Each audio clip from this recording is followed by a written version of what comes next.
what triggers a VTA action from development or density? Like we've heard, we're going to have a lot more density in certain areas, especially in urban villages. We might get hundreds or thousands of new residents in an area. What is a threshold where VTA has a trigger point to add either additional equipment on the street, additional stops? If a new building gets built on Winchester and Williams that has 600 or 1,500 people living there, does that suddenly justify we're not going to have a new type of stop there? I mean, tell me what we don't know the data to know what's possible. Yeah, I'd say underneath your question is an assumption that service planning is data-driven. And I've tried to indicate tonight that politics gets involved far too much. And what we're trying to do is bring it back to that data-oriented point. Years ago, it used to be completely politics. And elected officials would just say, I want this route in my community, I want this light rail, and they would get it because they were the board, and that's how that works. We started a transit sustainability policy in 2007, which was designed to say, if a corridor doesn't demand a certain level of service, don't put that service in. It was a way to slow down our board from getting too politically involved, and it was successful.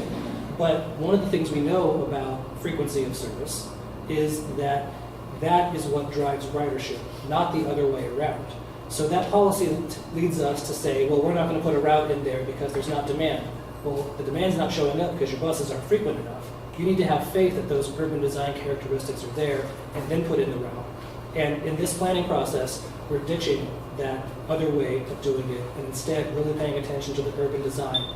And while we don't have solid numbers, we can model a lot of this, but it's also intuition. So I mean, just to get a little more specific, if there is a complex that's being looked at in an urban village, say, or in an area that's going to bring a potential of 400, 500, 600 residents to a specific area, is there a formula that VTA uses saying, okay, well, we assume that a third of them will consider public transit, that's 200 riders a day, and that justifies a bus stop? I mean, that's what I'm trying to get at. Like, can we design a complex that partners with VTA so that it'll leverage that as part of, so we can reduce the car dependency stuff?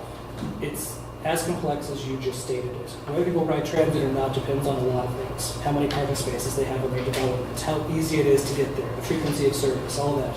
And a lot of that are things that you can't really get out of a model, out of a formula. It takes planners looking at the development, seeing what impact it'll have on the system, and making recommendations for changes as a result. And, VTA, we hear about developments from cities, we're reactive. There's an opportunity for cities and groups like this to be proactive and say, look, this is coming in. Our people say we need more buses. Tell us that, and then that gives us something to act on. Okay, that's great.